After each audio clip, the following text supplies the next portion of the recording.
ጤና ይስጥልን የተወደዳችሁ የገበያ ሚዲያ ተከታታዮቻችን የጥቅምት 23 ቀን 2018 ዓ.ም ዕለታዊውን የምዕራፍ 2 የምሽት የዜና ዘገባችንን ይዘንላችሁ ቀርበናል። የተመረጡ ምጣኔ ሀብታዊ፣ ማህበራዊና ሌሎች አዳዲስ መረጃዎችን በዜና ዘገባችን ላይ አካተናል። አብራችሁን እንድትቆዩ እንጋብዛችኋለን። በቅድሚያም አርዕስቶችን በደረሰው አሰቃቂ የመሬት መንሸራተት አደጋ የበርካታ ሰዎች ሕይወት ማለፉ ተሰማም። በአደጋው ሕይወታቸው ካለፈው ሰዎች በተጨማሪ 30 የሚሆኑ ሰዎች የደረሱበት አልታወቀም ተብሏል። ሙሉ መረጃውን የምትሰሙት ይሆናል። ከኢሚግሬሽንና ዜግነት አገልግሎት የተሰማ አዲስ መረጃ ይዘናል። በዝርዝር የምናደርሳችሁ ይሆናል። በትራንስፖርት ክፍያ አለመግባባት በተፈጠረ ግጭት ሞትና ከባድ የአካል ጉዳት መድረሱ ተገለጸም። በዚህ አለመግባባት ምክንያትም ከፍተኛ ግጭት በመፈጠሩ ኮማንድ ፖስት መታዘዙ ተሰምቷል። የምናጋራችሁ መረጃችን ነው። እጅግ አስፈሪና አስደንጋጭ የሆነው በሽታ በከፍተኛ ደረጃ እየተሰራጨ እንደሚገኝ ተነገረም። በሌላ በኩል በአሁኑ ወቅት ጦርነትና ተፈጥሯዊ ምክንያቶች በጤና መሰረተ ልማት ላይ የሚያደርሱት ጉዳት እየተፋጠነ ነው ተብሏል። የምትሰሙት መረጃችን ነው። የተወደዳችሁ የገበያ ሚዲያ ተከታታዮቻችን እነዚህንና ሌሎች ኢኮኖሚያዊና ማህበራዊ መረጃዎቻችንን ይዘንላችሁ ቀርበናል። አዳዲስ እንዲሁም ትኩስ ኢኮኖሚያዊና ማህበራዊ መረጃዎቻችንን ለማግኘት ታዲያ የገበያ ሚዲያን እንድትወዳጁ እየጋበዝን በዝርዝር ወደምንመለከታቸው መረጃዎቻችን እናልፋለን። ታላቅ የምስራች ካንጋፋው ጊዮን ጋዝ እህት ኩባንያ ጊዮን ሆምስ ቀረበለው። በመሃል ከተማ ወሎ ሰፈር 20 ሺህ ካሬ ሜትር ላይ እያስገነባ በሚገኘው ዘመናዊና ቅንጡ ኮምፓውንድ ውስጥ ሽያጭ ላመለጣችሁና አዲስ ቤት ገዢዎች በሙሉ ከባለ 1 እስከ ባለ 4 መኝታ አፓርታማዎችን ያካተትን ሲሆን ከ10 በመቶ ቅድመ ክፍያ ማለትም ከ987 ሺህ ብር ጀምሮ የግሎ ማድረግ ይችላሉ።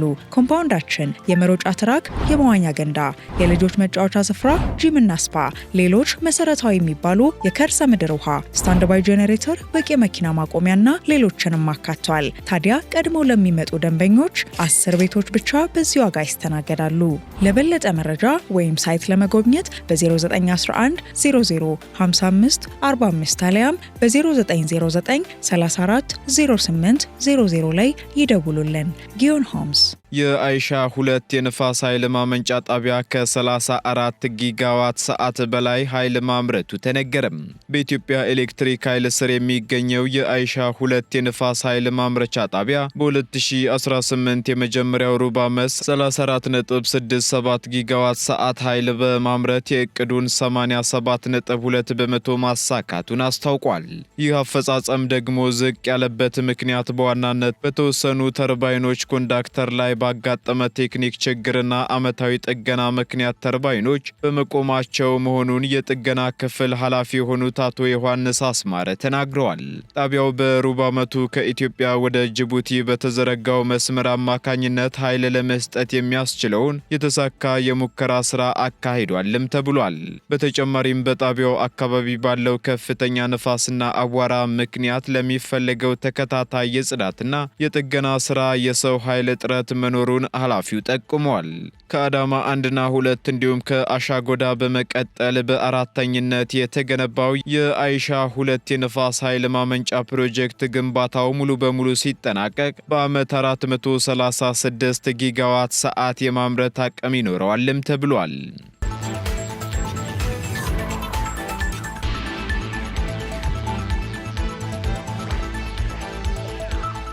የኢትዮጵያ የሥራ ፈጠራ የገንዘብ ድጋፍ ሰንሰለቱ አጥጋቢ ባለመሆኑ ምክንያት ከፍተኛ ችግር ውስጥ ነው ተባለም። የኢትዮጵያ የሥራ ፈጠራ ስነ ምህዳር ከፍተኛ ጉልበትና ፍላጎት ቢያሳየም በዋናነት የገንዘብ ድጋፍ ሰንሰለቱ አጥጋቢ ባለመሆኑ ምክንያት ከፍተኛ ችግር ውስጥ እንደሚገኝ አዲስ ጥናት አመላክቷል። ጥናቱ ኢትዮጵያ ከ29 አፍሪካ ሀገራት መካከል 23ኛ ደረጃ ላይ እንድትቀመጥ ያደረጋት ዋነኛው ምክንያት የጀማሪ ኩባንያዎችን ስኬት የሚደግፉ መሰረታዊ መሰሶች ጤናማ አለመሆን መሆኑን አብራርቷል። በዚህም መሰረት 598 የኢትዮጵያ ጀማሪ ኩባንያዎች ውስጥ ከ11 እንኳን የውጭ ፋይናንስ ማግኘት አልተቻለም ተብሏል። በተጨማሪም በ2017 ዓ.ም ላይ የወጣው የሀገሪቱ የመጀመሪያው የጀማሪ ኩባንያዎች አዋጅ እንደ ተስፋ ሰጪ እርምጃ ተወስዶ ነበር መባሉን ካፒታል ጋዜጣ አስነብቧል። በተለይም አዋጁ ቀደም ሲል ለውጭ ካፒታል ኢንቨስትመንት ትናንት ይፈለግ የነበረውን የ$200,000 ዝቅተኛ ካፒታል ገደብ በማስቀረቱ ለውጭ ባለሀብቶች ያለውን እንቅፋት ቀንሷል ተብሏል። ሆኖም ጥናቱ የስርዓት ሁኔታው አሁንም የጀማሪ ኩባንያዎች ወደ ከፍተኛ ምርታማነት ያላቸው መካከለኛ መጠን ድርጅቶች እንዳያድጉ እየገደበ በመሆኑ ፖሊሲ ብቻውን በቂ አይደለም የሚል ማስጠንቀቂያም ሰጥቷል።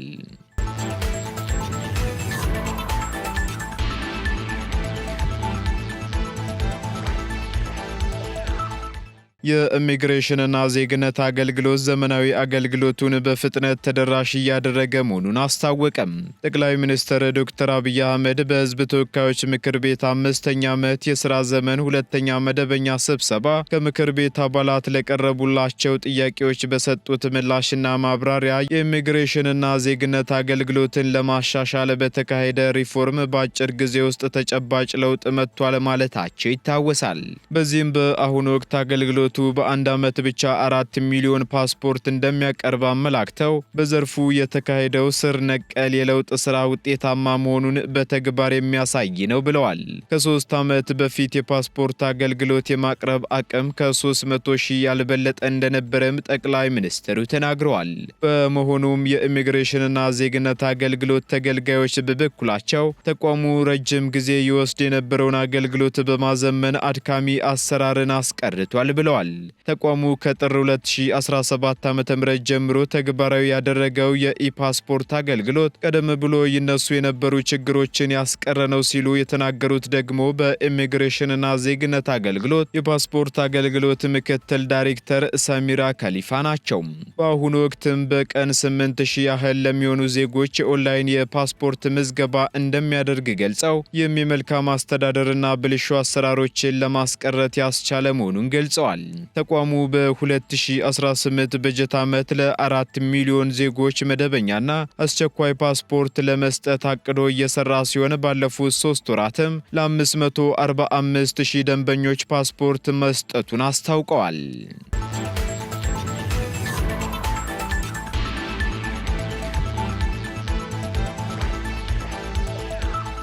የችግሮች መበራከት ለነጋዴው ማህበረሰብ ችግር ሆኖ አልተባለም። የአዲስ አበባ ንግድ ማህበረሰብ አባላት በሀገሪቱ ባለው የጸጥታ ሁኔታ ምክንያት የግብር አሰባሰብ፣ የመሬት አስተዳደር፣ የሕግና በርካታ ተያያዥነት ያላቸው ውስብስብ ችግሮች ንብረታቸውን እያሳጧቸውና ስራቸውንም ለማከናወን መሰናክል እየሆኑባቸው መሆኑን ተናግረዋል። ይህ የተባለው ደግሞ የአዲስ አበባ ንግድና ዘርፍ ማህበራት ምክር ቤት የመንግስትና የግል ዘርፍ የምክክር መድረክ ባካሄደበት ወቅት ነው። በዚህም ደግሞ መልካም የንግድ ከባቢን መፍጠር፣ ነጻ የመረጃ ፍሰት፣ ከፍተኛ የሙስና ደረጃ፣ የሰው ሀብት፣ ጥሩ አፈጻጸም ያለው የመንግስት አስተዳደር፣ መልካም ግብረ ገብነትና የሌሎችን መብቶች ማክበር የሚሉት አምዶች ካልተሟሉ ሰላም ማረጋገጥ እንደሚያስቸግር ገልጸዋል። በተጨማሪም ግጭቶች ባሉባቸው አካባቢዎች በፍጥነት ምላሽ መስጠት የሚያስችል ስርዓት ሊኖር እንደሚገባ፣ የንግድ ነክ ጉዳዮችን የሚመለከቱ ልዩ ፍርድ ቤቶች ቢቋቋሙ የተሻለ ውጤት ማምጣት እንደሚቻልም አስረድተዋል። ምንም እንኳን ለተነሱት ጥያቄዎች ምላሽ ሊሰጥ የሚችል ኃላፊነት ያለው የመንግስት አካል በመድረኩ ባይገኝም የከተማዋ የንግድ ማህበረሰብ አባላት ግን የገጠሟቸውን ችግሮች በዝርዝር አቀርበዋል።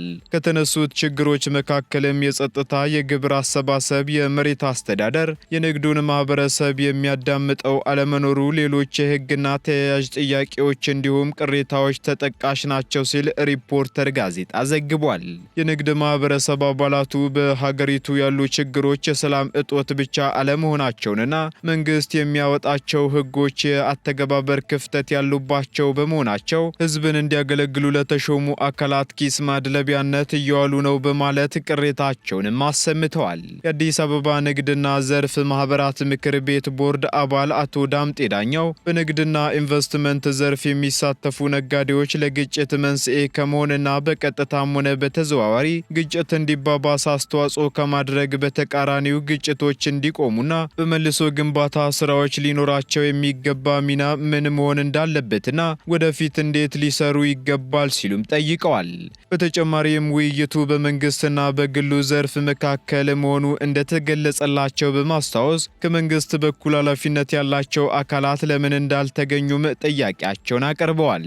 አክለውም ተቋማዊ የሆነ የመልሶ ግንባታና ግጭት ለማስቆም አጽንኦት ማድረግ እንዲቻል የማህበራዊ ኃላፊነት ፈንድ ቢቋቋም ውጤታማ ለውጥ ይመጣልም ብለዋል። የአዲስ አበባ ንግድና ዘርፍ ማህበራት ምክር ቤት ፕሬዝዳንት ወይዘሮ ዛህራ መሐመድ በበኩላቸው በሰላም ግንባታና በሌሎች ሀገራዊ ስራዎች መንግስትና የግሉ ዘርፍ ተቀራርበው እንዲሰሩ ለማድረግ ምክር ቤቱ ጥረት እያደረገ መሆኑን ገልጸዋል። ከዚህ ባለፈም ችግሮች ስር ሳይሰዱ ለመቅረፍ የሚያስችል እድል ለማግኘትና መፍትሄዎችንም በጋራ ለማፈላለግ የውይይት መድረኮች ጠቃሚ መሆናቸውን ተናግረዋል ሲል ዘገባው ጠቁሟል።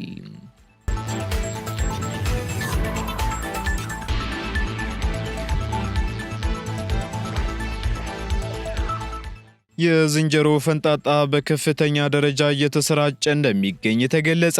የዓለም ጤና ድርጅት ባለፉት 6 ሳምንታት በአፍሪካ የሚገኘው የዝንጀሮ ፈንጣጣ ስርጭት በከፍተኛ ደረጃ እየጨመረ እንደሚገኝ ይፋ አድርጓል። በእነዚህ ሳምንታት ውስጥ 2682 በበሽታው መያዛቸው የተረጋገጠ ሲሆን በተጨማሪም የ17 ሰዎች ህልፈት መመዝገቡንም አስታውቋል። በአሁኑ ወቅት በ17 የአፍሪካ ሀገራት የበሽታው የመዛመት ፍጥነት እያደገ እንደሚገኝ ያስታወቀው ድርጅቱ መንግስታት የበሽታውን ስርጭት ለመከላከል ተለዋዋጭ ፖሊሲዎችን ተግባራዊ እንዲያደርጉም አሳስቧል። የዓለም ጤና ድርጅት በአሁኑ ወቅት ጦርነትና ተፈጥሯዊ ምክንያቶች በጤናና በጤና መሰረተ ልማት ላይ የሚያደርሱት ጉዳት እየተፋጠነ እንደሚገኝም ገልጿል።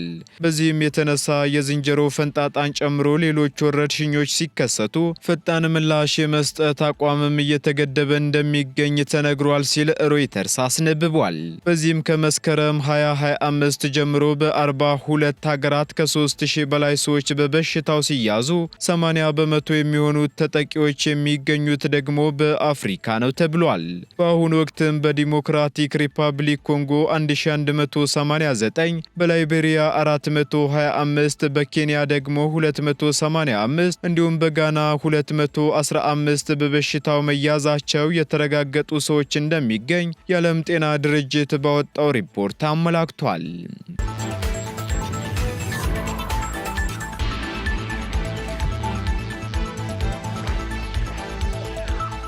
በደረሰ የመሬት መንሸራተት አደጋ የ21 ሰዎች ሕይወት ማለፉ ተሰማም። በኬንያ ምዕራባዊ ክፍል ከባድ ዝናብ መዝነቡን ተከትሎ በደረሰ የመሬት መንሸራተት አደጋ የ21 ሰዎች ሕይወት ማለፉን የሀገሪቱ መንግስት አስታውቋል።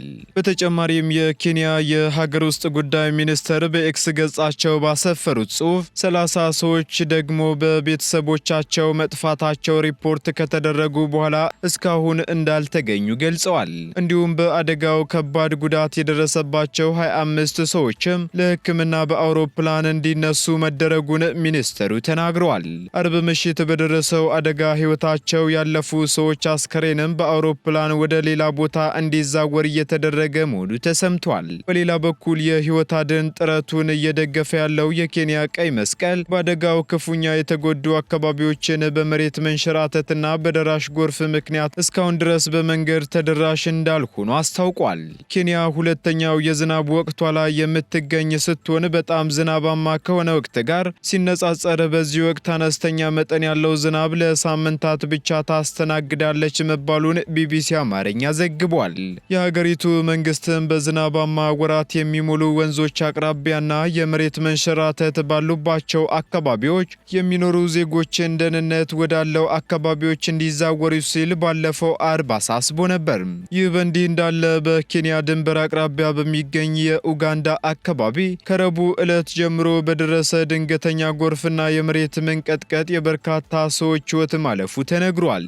ቅዳሜ ዕለት የኡጋንዳ ቀይ መስቀል አደጋው በምስራቅ የሀገሪቱ ክፍል አካባቢ መድረሱንና አንድን ቤትና ቤቱ ውስጥ የነበሩ 4 ሰዎችን ጠራርጎ መውሰዱን አስታውቋል።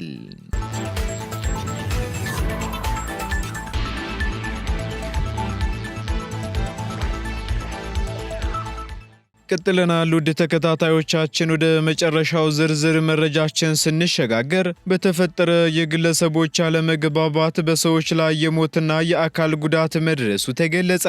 በወልቂጤ ከተማና በቀቤና ልዩ ወረዳ ድንበር አካባቢ በተፈጠረ የግለሰቦች አለመግባባት በሰዎች ላይ ሞትና የአካል ጉዳት መድረሱን የወልቂጤ ከተማ ከንቲባ አቶ ሙራድ ከድር ተናግረዋል።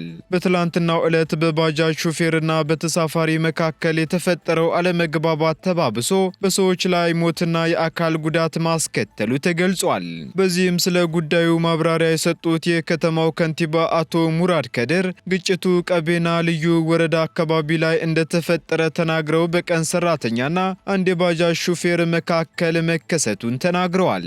በዚህ አለመግባባትም የባጃጅ ሹፌሩ ሕይወት አልፏል ያሉት ከንቲባው ከዚያ በኋላ ከፍተኛ ጉዳት የደረሰባቸው 4 ሰዎች መኖራቸውንም ተናግረዋል። ይህን ተከትሎም የሟች ወገኖች በገዳይ ቤተሰቦች ላይ ጥቃት ለማድረስ እንቅስቃሴ ማድረጋቸውን ጠቁመው በከተማ አጎራባች ላይ በቆሎ ማሳ ውስጥ ስራ ላይ በነበሩ አርሶ አደሮች ጥቃት በማድረስ ሆስፒታል ያሉ አካላት መኖራቸውንም ተናግረዋል። ያንን መነሻ በማድረግም አላስፈላጊ አታካራ ለማግባት እንቅስቃሴዎች ነበሩ ያሉት አቶ ሙራድ አሁን ግን በከተማው ኮማንድ ፖስት በመኖሩ ፌዴራል አድማ በታኝ እንዲሁም የወልቂጤ ከተማና የቀቤና ወረዳ የጸጥታ መዋቅሮችን በጋራ በመሆን ጉዳዩ ወደ አላስፈላጊ ነገር እንዳይሰፋ ከፍተኛ ጥረት ተደርጓል ማለታቸውን ቲግቫህ ኢትዮጵያ አስነብቧል። በተጨማሪም የተወሰኑ ሰዎች በፌዴራል ፖሊስ ተይዘው በሕግ ቁጥጥር ስር እንዲውሉ ተደርጓል ሲሉም ከንቲባው ተናግረዋል። በሌላ በኩል በማህበራዊ ሚዲያው ጥራዝ ነጠቅ ጉዳዮች ተወስደው ስለሚጻፉ እንጂ ትናንትና ከሰዓት በኋላ ጉዳዩ ረግቧል ብለው የልዩ ወረዳው አመራርም ተንቀሳቅሶ ለመወያየት እየሞከረ መሆኑን አስረድተዋል።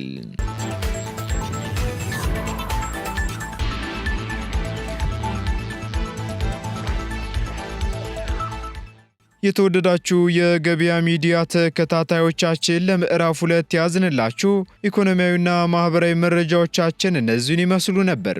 አዳዲስ እንዲሁም ትኩስ ኢኮኖሚያዊና ማህበራዊ መረጃዎቻችንን ለማግኘት ታዲያ የገበያ ሚዲያን እንድትወዳጁ እንጋብዛለን። ሰናይ ጊዜን ተመኘን። ታላቅ የምስራች ካንጋፋው ጊዮን ጋዝ እህት ኩባንያ ጊዮን ሆምስ ቀረበለው።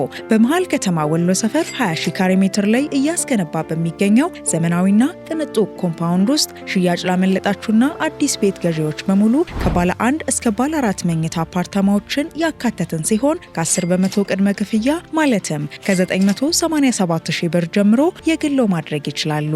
ኮምፓውንዳችን የመሮጫ ትራክ፣ የመዋኛ ገንዳ፣ የልጆች መጫወቻ ስፍራ፣ ጂምና ስፓ፣ ሌሎች መሰረታዊ የሚባሉ የከርሰ ምድር ውሃ፣ ስታንድ ባይ ጄኔሬተር፣ በቂ መኪና ማቆሚያና ሌሎችንም አካቷል። ታዲያ ቀድሞ ለሚመጡ ደንበኞች 10 ቤቶች ብቻ በዚህ ዋጋ ይስተናገዳሉ።